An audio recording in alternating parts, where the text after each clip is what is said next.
Hey guys, welcome back to my channel. আমি বাটায় ঠাকুর দেখতে চলে এসেছিলাম সরস্বতী পুজোর। তো সরস্বতী পুজোর দিন আমার বেরোনো হয়নি, তো তার পরের দিন আমি বেরিয়েছিলাম। তো এটা বাটার একদম মোড়টাতে।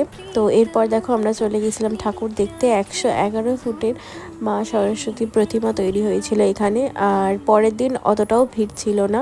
ফার্স্ট দিন তো প্রচণ্ড ভিড় ছিল, আমি শুনেছিলাম, আমার বন্ধুরা গিয়েছিল, ওরাই বলছিল।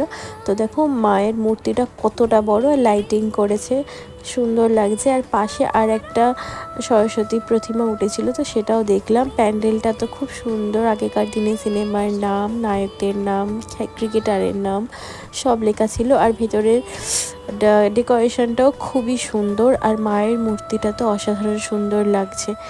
তো এই ছিল আমার সরস্বতী পুজোর ঘোরার ছোট্ট একটা ক্লিপের ভিডিও। তো এরপরেও আমরা মেলা ঘুরেছি, অনেক মজা করেছি। সব ক্লিপ তো নেওয়া হয়নি, যেটুকু নিলাম সেটুকুই শেয়ার করলাম। টাটা।